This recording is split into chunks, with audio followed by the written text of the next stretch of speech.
اور پھر ان سے سوال پوچھا کہ کیا جو نظر ثانی ہوتی ہے، اپیل تو آپ فیصلے کے خلاف کرتے ہیں۔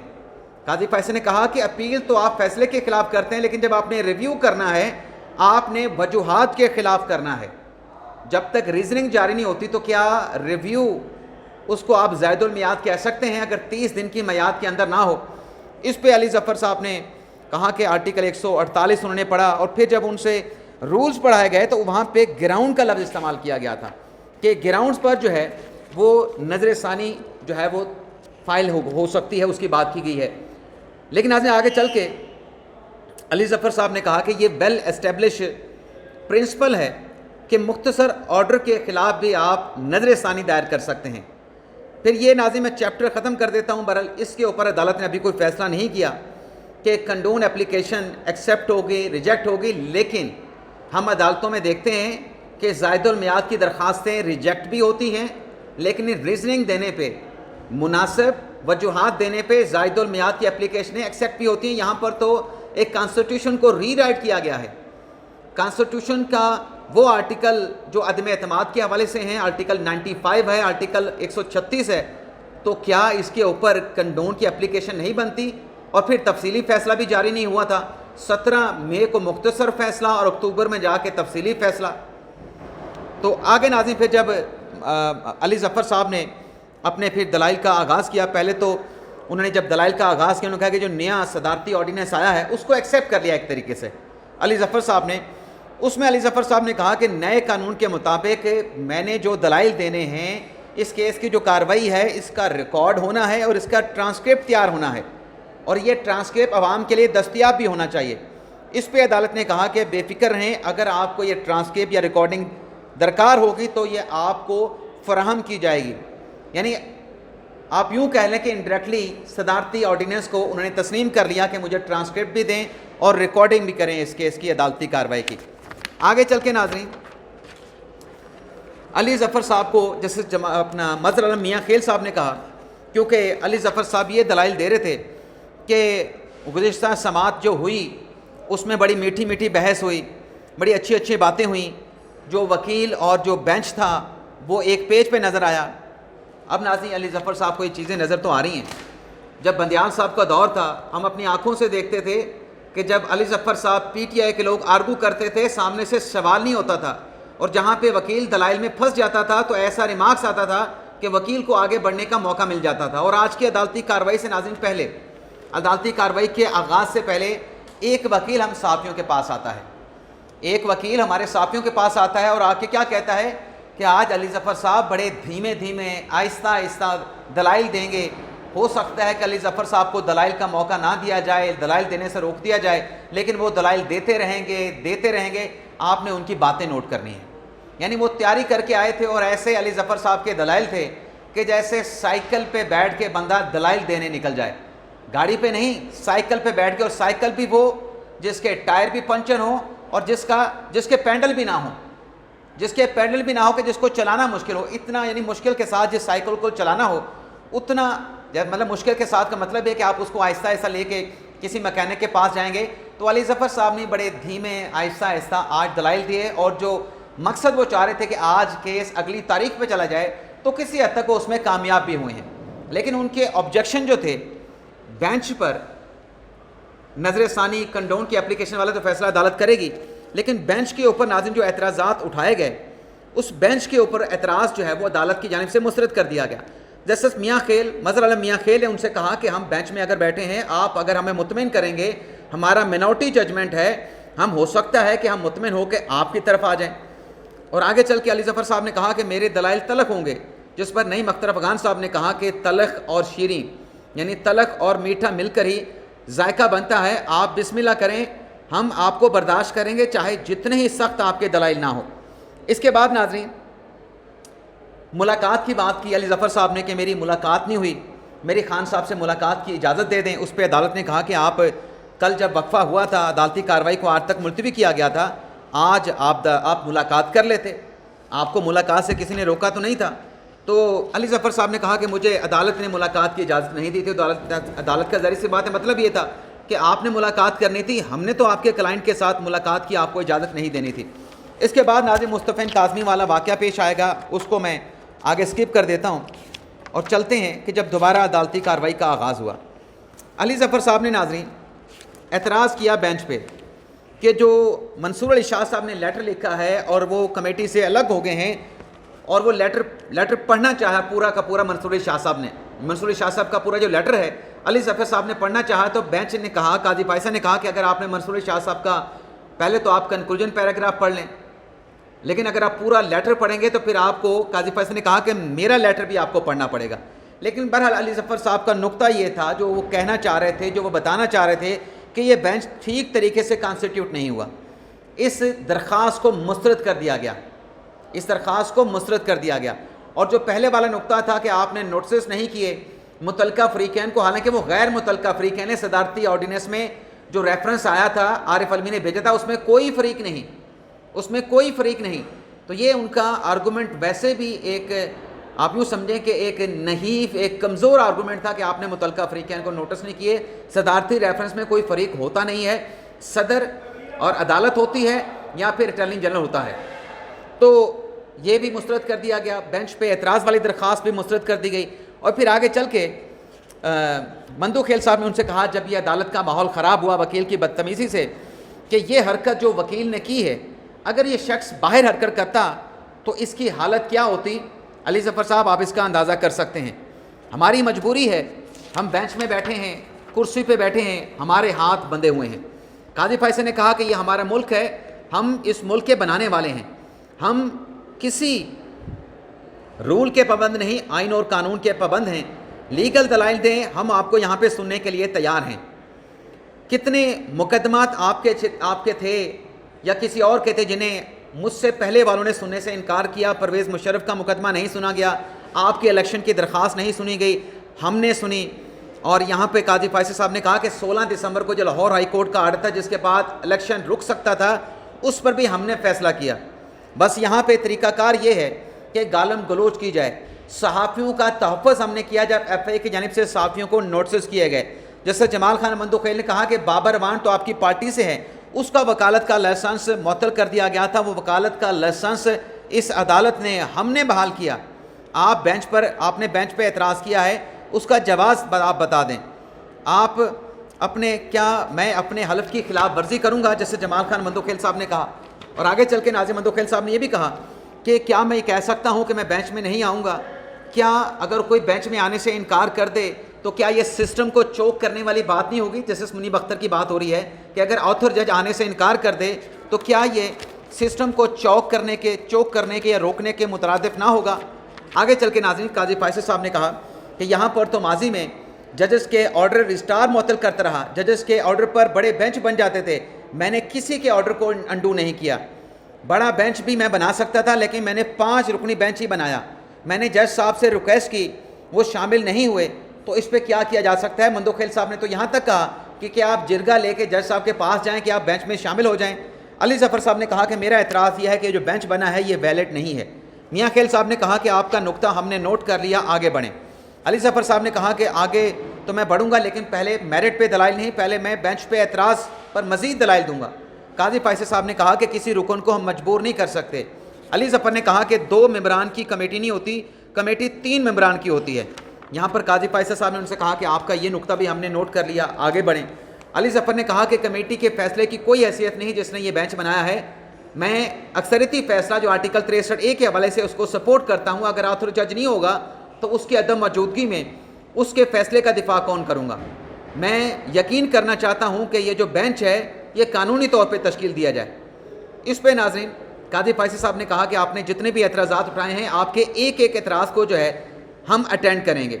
علی ظفر صاحب نے کہا کہ پہلے آپ میرے بینچ پہ اعتراض کی درخواست کا فیصلہ کر دیں، تو قاضی فیصل صاحب نے بینچ کے ارکان سے پوچھا اور کہا کہ آپ کی درخواست ہم نے مسترد کر دی، آگے بڑھیں۔ پھر علی ظفر صاحب نے کہا کہ میں نے تو عدالتی حوالہ جات ہی نہیں دیے، آپ نے پہلے درخواست مسترد کر دی۔ تو قاضی فیصل نے کہا کہ آپ عدالتی حوالے دے دیں، آپ نے خود کہا کہ پہلے درخواست کا فیصلہ کریں، تو ہم نے فیصلہ کر دیا، اب آگے بڑھیں۔ پھر علی ظفر صاحب نے کہا کہ آپ نے درخواست تو مسترد کر دی، لیکن اب ایک مسئلہ بن جائے گا۔ وہ کیا مسئلہ بن جائے گا؟ جس پر قاضی فیصل صاحب نے کہا کہ آپ سسپینس نہ ڈالیں عدالتی کارروائی میں، بتائیں جی اگر درخواست مسترد کر دی تو کیا ہو جائے گا؟ علی ظفر صاحب نے کہا کہ جج جو ہیں اپنے کاز کے جج نہیں ہو سکتے، یعنی کمیٹی میں جنہوں نے بینچ بنانے کا فیصلہ کیا وہ بینچ میں نہیں بیٹھ سکتے۔ اس پہ مندوخیل صاحب نے کہا کہ اگر آپ کی یہ دلیل مان لیں تو پھر جو کمیٹی آرٹیکل 184(3) کے آئین تشریح کے مقدمات کے بینچ بناتی ہے وہ ججز تو کبھی بھی بینچ میں شامل نہیں ہو سکتے، وہ تو پھر بینچ میں شامل ہونے کے اہل بھی نہیں آپ کی اپنی دلیل کے مطابق۔ تو اس کا جو ہے وہ پھر علی ظفر صاحب کے پاس جواب نہیں تھا۔ آگے چل کے ناظرین علی ظفر صاحب نے کہا کہ آپ رولز میں ترمیم کر لیں، آپ فل کورٹ بلا لیں، تو قاضی فیصل نے کہا کہ فل کورٹ بھی میں نے آ کے بلائی، انتظامی سائٹ پہ بھی اور جوڈیشل سائٹ پہ بھی فل کورٹ میں نے بلائی۔ علی ظفر صاحب نے کہا کہ آپ رولز ترمیم کر لیں اور اس میں یہ لکھ دیں کہ آتھر جج کا ہونا ضروری نہیں۔ اس میں مندوخیل صاحب نے کہا کہ آپ نے اچھی تجویز دی ہے، ہم چیف جسٹس سے ریکویسٹ کریں گے آپ آگے چلیں۔ پھر اپنا قاضی فیصل نے کہا کہ شاید ججز کے انتخاب کی آپ کو عادت پڑ گئی ہے کہ آپ کے پسند کے ججز ہوں، سگریٹ پینے کی اگر کسی کو عادت پڑ جائے تو اسے چھوڑنا مشکل ہو جاتا ہے، آپ کو مسئلہ ہو گیا ہے کہ ہر چیز اب چونکہ یہاں پہ ٹرانسپیرنٹ ہو گئی ہے، جوڈیشل کمیشن کے رولز بھی نئے ہو گئے ہیں، باقی چیزیں بھی ٹرانسپیرنٹ ہو گئی ہیں۔ قاضی فیصل نے کہا کہ آمریت رجیم اب نہیں ہوگی، نہ ملک میں نہ اداروں میں، یعنی اداروں میں اور ملک میں اب آمریت نہیں چلے گی۔